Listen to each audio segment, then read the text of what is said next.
दोस्तों, आज हम लेकर आए हैं आप लोगों के लिए एक बहुत ही मज़ेदार फ़नी वीडियो। आप लोग इसे सुनें और पढ़ें, तभी आप लोगों को मज़ा आएगा, हंसी आएगी।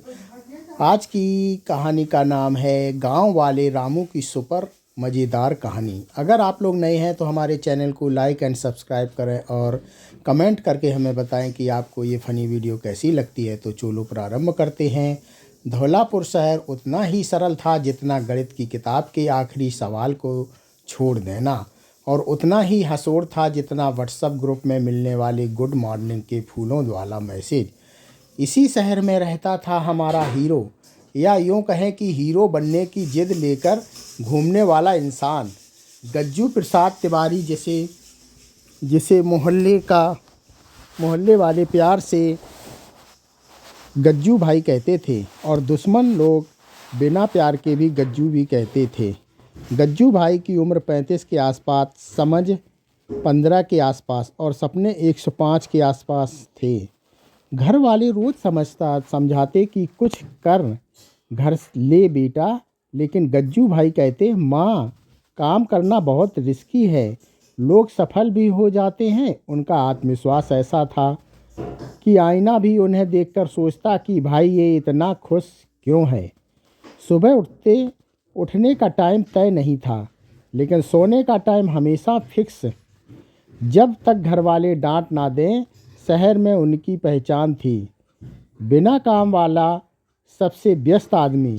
वे हर बात पर कहते मेरे पास टाइम नहीं है, और टाइम इतना फ्री था कि खुद उनसे उधार मांगता।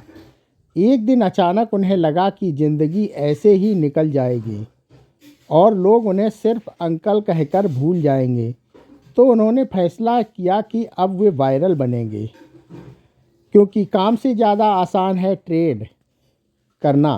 उन्होंने पहला वीडियो बनाया जिसमें वे प्रेरणा दे रहे थे और पीछे से उनकी माँ चिल्ला रही थी, पहले आटा तो ले आओ।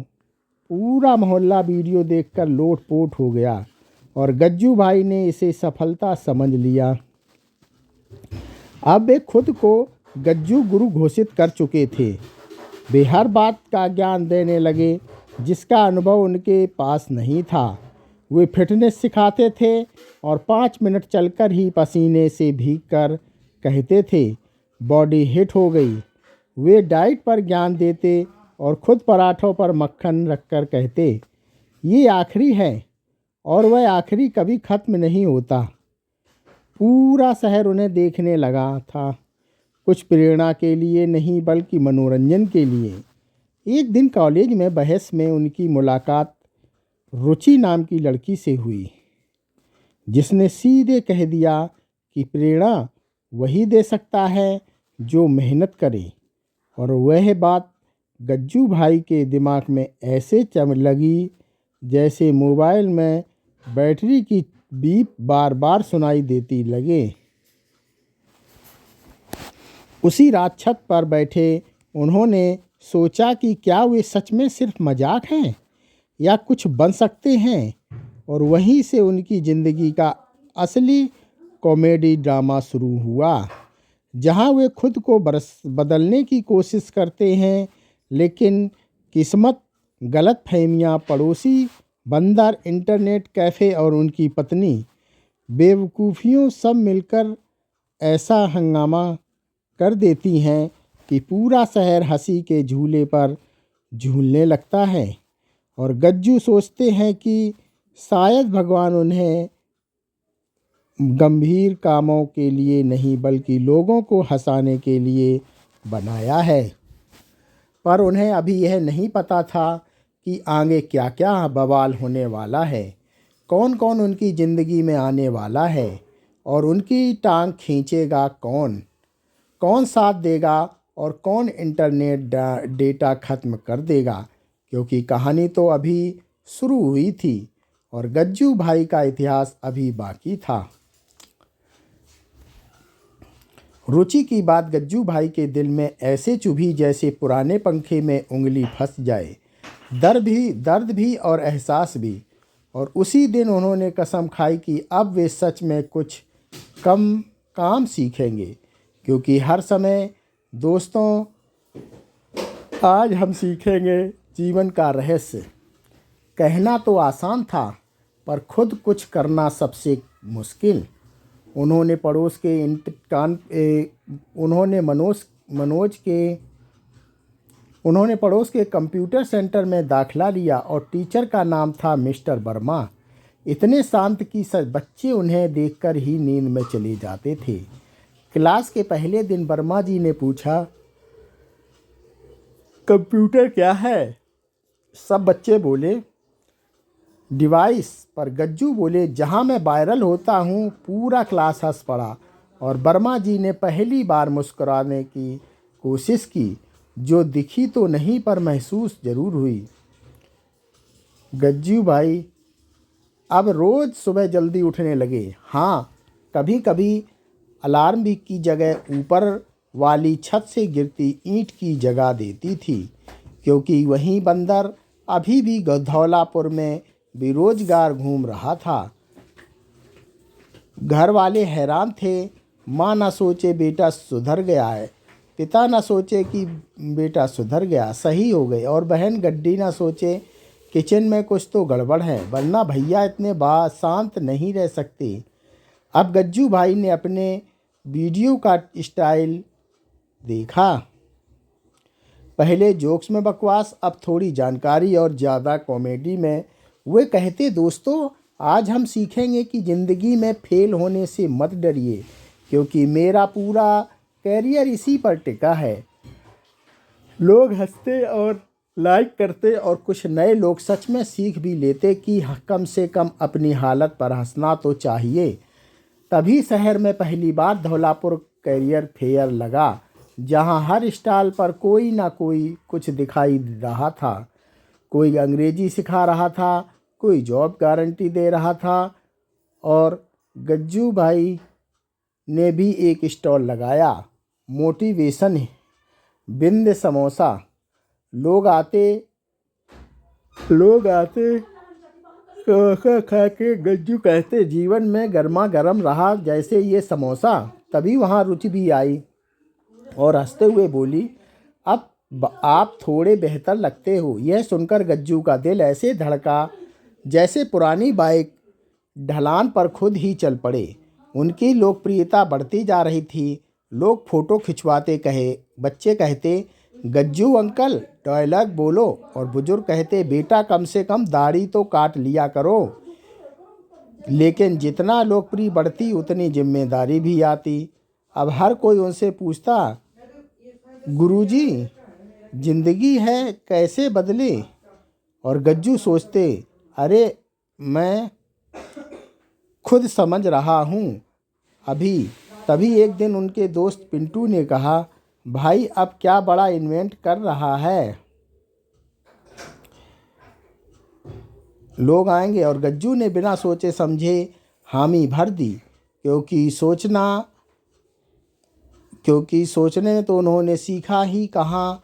पोस्टर लगे, गज्जू गुरु लाइव शो, सबने टिकट खरीदे, मीडिया आई और पूरा शहर उम्मीदों से भरा था कि आज कुछ बड़ा होने होगा। लेकिन माइक खराब, स्पीकर शटर और जनरेटर बंद। पूरा कार्यकाल मोबाइल टॉर्च जलाकर बैठे लोग ने रोशनी में बोला, दोस्तों ज़िंदगी भी ऐसे ही है। अचानक अंधेरा, फिर थोड़ा उजाला। लोग पहले हंसे, फिर ताली बजाई और शो सुपर हिट हो गया। लेकिन सफलता तो नखरे भी साथ लाती है। कुछ लोग बोलने लगे कि गज्जू सिर्फ कॉमेडियन है, कुछ कहने लगे कि वो नकली गुरु है, और कुछ बस मीम बनाकर मज़े लेते रहे। धीरे धीरे गज्जू को एहसास हुआ कि दुनिया हंसना चाहती है, पर साथ ही गंभीर भी लेना चाहती है, और वो दोनों का संतुलन बनाने के लिए रोज़ नए नए प्रयोग करने लगे। इसी बीच रुचि और गज्जू की बातचीत बढ़ने लगी। रुचि उन्हें समझाती, गाइड करती और कभी कभी डांट भी देती, और गज्जू हर बार सोचते, यही है असली जीवन कोच। पर कहानी यहीं ख़त्म नहीं होती, क्योंकि असली तूफान तो अब आने वाला था। जब गज्जू को पहली बार किसी बड़े शहर में बुलावा आया, दिल्ली में, जहां उन्हें स्टेज पर बोलना था और पूरा इवेंट लाइव चलने वाला था। और यहीं से शुरू होती है गज्जू की ज़िंदगी का सबसे बड़ा हंगामा, सबसे बड़ा कन्फ्यूजन और सबसे बड़ा कॉमेडी ब्लास्ट। दिल्ली जाने का न्योता मिलने के बाद गज्जू भाई की हालत ठीक वैसी हो गई जैसे पहली बार कोई गांव से बाहर जाता है और मेट्रो देखकर समझ नहीं पाता कि ये ट्रेन है या ज़मीन के नीचे चलने वाली शॉप। पर फिर भी गर्व से सेल्फी लेता है। पूरा मोहल्ला उन्हें विदा करने आया। माँ ने माथा चूमा, पिता ने कहा कुल का नाम रोशन करना, बहन गुड्डी ने चेतावनी दी इंटरनेट बंद मत करना, और पिंटू बोला भाई दिल्ली में स्टाइल से बोलना है। हेलो दिल्ली।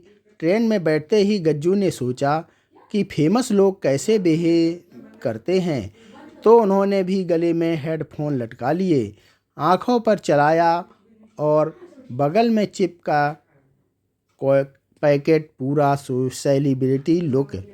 ट्रेन में बगल वाली सीट पर एक अंकल बैठे थे जो हर 5 मिनट में बोलते बेटा दिल्ली पहुंचने में अभी बहुत टाइम है, और गज्जू हर बार मुस्कुराकर सोचते अंकल जी टाइम तो मेरी ज़िंदगी में भी बहुत है।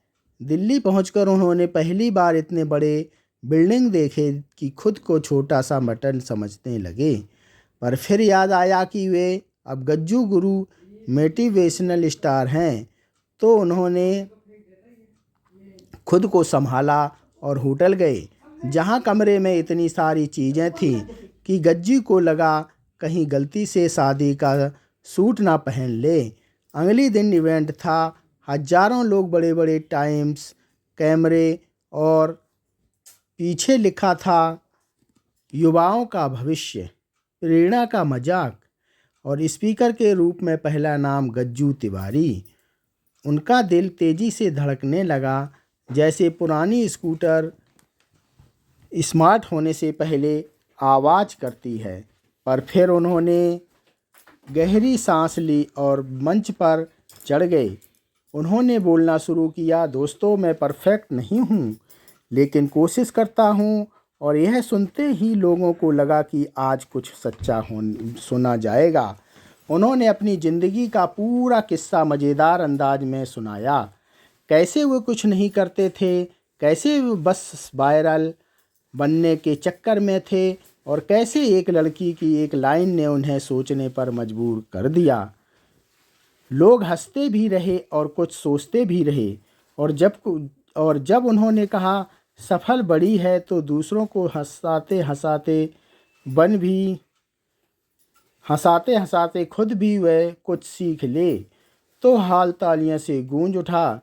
उसी पल गज्जू को लगा कि ये सच में किसी काम के हैं। शो खत्म हुआ, रिपोर्टर आए, इंटरव्यू हुआ और सोशल मीडिया पर उनकी कटिंग चलने लगी। गज्जू गुरु हंसी से आगे बढ़ने की कहानी। दिल्ली की यह यात्रा उनके लिए टर्निंग पॉइंट बन गई। वापस आते वक्त ट्रेन में वे खिड़की से बाहर देखते रहे और सोचते रहे कि ज़िंदगी में कितनी अजीब है। कब तक लोग मजाक समझते थे, आज प्रेरणा उनके ज़िंदगी सीढ़ी कहाँ रहती है। धौलापुर पहुंचकर उन्होंने पाया कि वहाँ एक नया गुरु आ गया था, डॉक्टर सैंडी, जो खुद को सुपर स्पेशलिस्ट बनाते थे और शहर में पोस्टर लगवा चुके थे। असली गुरु आ गया। अब दोनों के फैन क्लब बन गए, एक गज्जू आर्मी और दूसरा सैंडी सेना, और शहर सोशल मीडिया बार में बदल गया।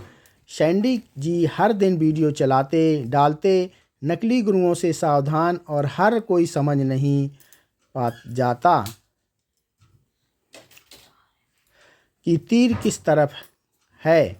गंजू ने पहली तो नज़र अंदाज किया, पर जब उनकी माँ ने पूछा बेटा तू नकली है क्या, तब दिल टूट गया। उन्हें पहली बार लगा कि नाम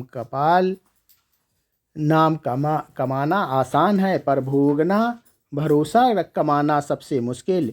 इसी दौर में रुचि ने उन्हें समझाया, आप सच्चाई के जवाब दो, बहस नहीं। और गज्जू ने उसी दिन लाइव जाकर आकर कहा, दोस्तों मैं परफेक्ट नहीं, गलतियां भी करता हूं, पर कोशिश रहती है। यह वीडियो इतना वायरल हुआ कि लोगों ने कमेंट किया, ये आदमी का दिल का समय है। पर सैंडी की हार मानने वाले नहीं थे। उन्होंने एक बड़ा इवेंट रखा और दावा किया कि गज्जू गुरु को हराएंगे। अब शहर में मुकाबले जैसा माहौल बन गया, जैसी कोई क्रिकेट मैच हो। पिंटू बोला, भाई जीतना पड़ेगा। गुड्डी बोली, वरना भीम बन जाऊंगा। गज्जू ने सोचा, जीतूं या हारूं, सच नहीं छोड़ूंगा। और इसी सोच के साथ वे मुकाबले के लिए तैयार हुए। जहां आगे जो हुआ वो इतना मज़ेदार, उलझन भरा और धमाकेदार था कि पूरा शहर हंस हंस कर पेट पकड़ ले। और गज्जू खुद सोचते रह गए कि आखिर ये ज़िंदगी है या कॉमेडी शो। दोस्तों, ये फ़नी वीडियो यहीं समाप्त होती है। आप लोगों को कैसी लगी हमें कमेंट करके ज़रूर बताएं। और अगर नए हैं तो हमारे चैनल को लाइक एंड सब्सक्राइब करते रहें।